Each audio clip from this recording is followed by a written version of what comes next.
Very good morning to all of you. Today we are going to do class 5 chapter number 19. A seed tells a farmer story. We will try to do it in very short. So let's start. सी ये story है जो कि एक seed हमें बता रहा है. Farmer की स्टोरी एक सीड हमें बता रहा है, मतलब एक बीज, एक किसान की स्टोरी सुना रहा है.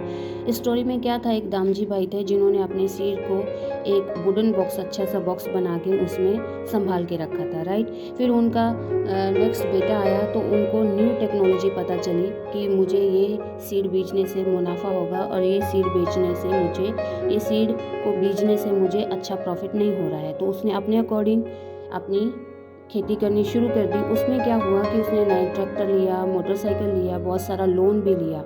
इतनी मेहनत के बाद भी उनका वो लोन जो है वो कवर अप नहीं हो रहा था. राइट. तो उसके बाद क्या है कि उनका जो बेटा हुआ, मतलब दामजी भाई का जो पोता था, तो उसने बोला कि मुझे तो खेती करनी ही नहीं है, मैं तो ट्रक ड्राइवर बनूंगा. एंड फाइनली वो जो वुडन बॉक्स है वो उसको टूर रखने के लिए यूज़ करता है. तो ये थी एक शॉर्ट स्टोरी इस लेसन का जो स्टोरी है. राइट. यहाँ पे जस्ट उन्होंने यही बोला है कि कितने सारे फार्मर्स हैं, जो हमारे किसान हैं, उनके ऊपर इतना लोन होता है कि वो लोन चुका ही नहीं पाते. और फाइनली बहुत सारे किसान ऐसे हैं हमारे देश में जो सुसाइड अटेम्प्ट करते हैं. राइट. आत्महत्या करने की कोशिश करते हैं. बहुत सारे लोगों ने आत्महत्या की भी है. बस तो यही सब है. यहाँ पे देखो, मैं आपको एक दो क्वेश्चन पढ़ देती हूँ. वैसे तो बहुत इजी है, ये आपको देख के ही समझ में आ जाएगा. राइट. तो यहाँ पे क्या है, बुलक क्या होता है, जो ऑक्स बलद जो है खेती में जो हमारी हेल्प करता है, जो हमारे हल को खींचता है, उसको हम बोलते हैं हमारा बुलक. उससे हमारी खेती होती है. अपलाव हल होता है. सिकल क्या है, इसकी मैं आपको एक इमेज दिखाती हूँ. ओके. तो ये देखिए, ये है सिकल, जिससे किसान जो है वो अपनी फसल को काटता है. काट के उसमें से वो उसका जो यूज़फुल प्रोडक्ट है उसको ले लेता है. इसको हम बोलते हैं सिकल. आपको पता है, दामजी भाई से पहले जब उन्होंने वुडन बॉक्स नहीं बनाया था, तब जो लोग थे एक गार्ड में अपने बीज संभाल के रखते थे. तो वो गार्ड क्या था, कैसा था गार्ड, वो भी हम देख लेते हैं.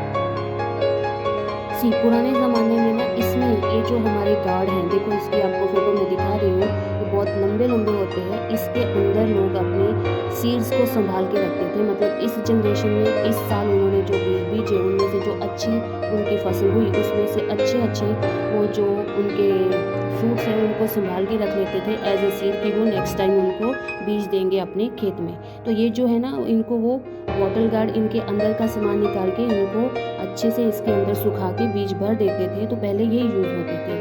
तो दामजी भाई ने पहली बार वुडन बॉक्स बनाया था बीज को संभालने के लिए. तो अभी यहाँ पे बाकी सारे क्वेश्चंस तो आपको अच्छे से समझ आ जाएंगे कि पहले हम लोग जो थे वो हमारा जो वेजिटेबल पील ऑफ और वो जो किचन वेस्ट होता है उससे जो खाद बनाते थे उसको हम ऑर्गेनिक फर्टिलाइज़र बोलते हैं. और ये जो केमिकल फर्टिलाइज़र है जो आजकल हमें बॉटल में अवेलेबल है, स्प्रे में हमें पानी मिक्स करके उसको जस्ट स्प्रे कर देना होता है. राइट. तो दैट्स टू ईजी. बाकी सब मैंने आपको बता दिया. यहाँ पे एक क्वेश्चन है, क्वेश्चन नंबर 6. यहाँ पे if you want to eat fresh green vegetable you have to wait for the winter season. वैसे तो हमें हर एक सीज़न के अकॉर्डिंग अलग अलग वेजिटेबल फ्रेश मिलते ही हैं, पर जो हमारा उत्तरायण आप लोग मनाते हो उसमें स्वीट पोटैटो जो है वो आपको स्पेशली विंटर में ही अवेलेबल होता है. कुछ चीज़ें हैं जो आपको सीज़न के अकॉर्डिंग ही मिलते हैं. राइट. तो यहाँ पे आप ये भी वेट कर सकते हो, लिख सकते हो, we have to wait for right season. Right season मतलब हमें अगर विंटर की अच्छी वाली चीज़ें खानी है तो हमें विंटर सीज़न का वेट करना है. अगर हमें रेनी सीज़न के वेजिटेबल का मज़ा लेना है तो हमें मानसून का वेट करना पड़ेगा. और अगर हमें विंटर सीज़न की डिशेस को एंजॉय करना है तो हमें विंटर सीज़न का वेट करना पड़ेगा. यहाँ पे आप विंटर के साथ साथ राइट भी लिख सकते हो, क्योंकि एवरी सीज़न के फ्रूट्स और फ्रेश वेजिटेबल्स खाने के लिए हमें हर एक सीज़न के आने का वेट करना पड़ता है. राइट. ओके. नेक्स्ट पेज पे हमारे यहाँ पे टिक और क्रॉस है, और मैंने सबको जो रॉन्ग है वर्ड उनको मोस्टली अंडरलाइन किया ही है. राइट. और यहाँ पे आपके घर में रोटी से, आप आटे से क्या क्या बनाते हो, that's too easy, you can do it.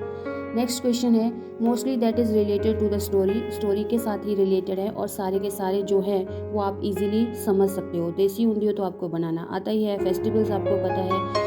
Advantage of ploughing the ground with the help of a tractor. ये क्या है, ट्रैक्टर क्या है, एक मशीन है जो स्पेशली आजकल खेती में यूज़ किया जाता है, जो कि हमें बहुत बेस्ट रिजल्ट देता है, right. All these things are very easy, you can do it. Next page है हमारा 62। यहाँ पे ऊँधियों में कौन कौन सी सब्जी पड़ती है और which facilities has Hasmukh got from the farming. उसने नया मोटरसाइकिल लिया था, ट्रैक्टर लिया था, वो मैं आपको बता चुकी हूँ, राइट। तो अभी यहाँ पे एक इम्पॉर्टेंट क्वेश्चन है कि जो हसमुख भाई है उन्होंने सारे मॉडर्न टेक्निक्स तो ले लिए, क्या वो फिर भी प्रोग्रेस कर रहे थे? सच में आपको लगता है कि प्रोग्रेस कर रहे थे? What is the meaning of progress? ये क्वेश्चन आपको ज़रा ठीक से समझ लेना है। Progress means a better and improved standard of living, a good house to live in, a good quality of better schooling, all necessary thing should be available. Actually progress का मतलब होता है कि आपके पास एक अच्छा घर हो रहने के लिए, जिसमें सारी फैसिलिटीज़ अवेलेबल हो, आपको खाने के लिए अच्छा फूड और फ्रेश वेजिटेबल्स मिले, आपका स्कूल बहुत अच्छा हो। तो ऑल दीज थिंग जो है वो हम एक्चुअली प्रोग्रेस में ही काउंट करते हैं, राइट। यही एक्चुअली में प्रोग्रेस है। अब जो उनका बेटा था हसमुख, उसने टेक्निक्स के अकॉर्डिंग बहुत सारा सामान तो ले लिया, क्या वो रियली प्रोग्रेस पाया? पर उसका जो लोन है वो तो ख़त्म ही नहीं हो रहा था, राइट। तो इसलिए हम नहीं बोल सकते कि उसने प्रोग्रेस किया था, राइट। तो हमारा जो एक प्रोग्रेस का और है कि high respect is a progress in real sense. Real sense में लोग उसको ही रिस्पेक्ट देते हैं जो लोग जो हैं अच्छी अर्निंग कमाते हों और उनकी सोसाइटी में बहुत इज्जत हो कि इनके ऊपर कोई लोन नहीं है, ये बहुत अच्छे हैं, राइट। पर हसमुख के केस में क्या था, उनको तो बैंक का लोन ही वापस नहीं कर पा रहे थे, तो इसलिए वो उनकी रियल प्रोग्रेस नहीं थी। उसके बाद केमिकल फर्टिलाइजर, पेस्टिसाइड्स के हमने एडवांटेज और डिसएडवांटेज बताए हैं। ये क्वेश्चन आप यहीं पे समझ लीजिए, क्योंकि बार बार ये आपको हायर क्लासेस में रिपीट होने वाला है, राइट।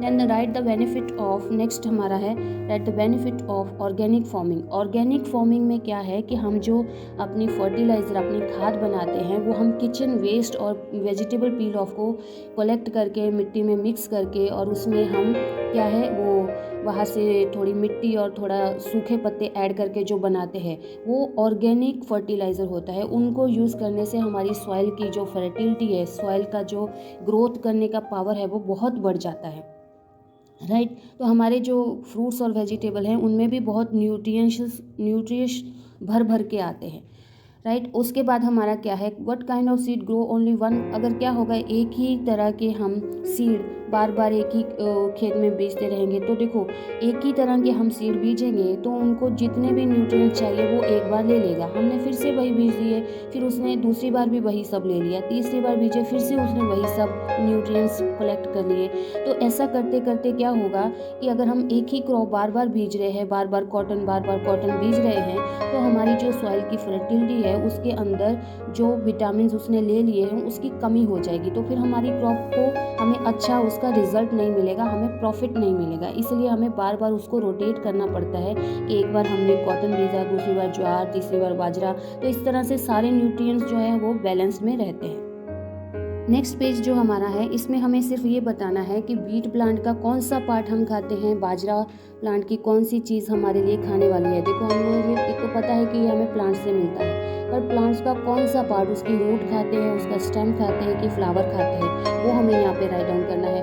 और वीट और बाजरा से आप क्या क्या बनाते हो, और इसमें आप जो भी आंसर लिखोगे that is going to be right, okay. उसके बाद सेरेल्स, पल्सेस, बीन्स क्या क्या होते हैं, ये आपको अच्छे से समझ लेना है। Come on the next one page, यहाँ पे हमें सिर्फ ये बताना है कि कौन से मॉडर्न टेक्नोलॉजी के हमारे टूल्स हैं और कौन है जो हम पहले ट्रेडिशनल का मतलब है जो हम पहले अपने खेत में यूज़ करते थे, right. Next one more page है यहाँ पे, जिसमें हॉट क्वेश्चंस दिए हैं, ये आप लोग बहुत ईजी से कर लोगे, दैट्स नो प्रॉब्लम।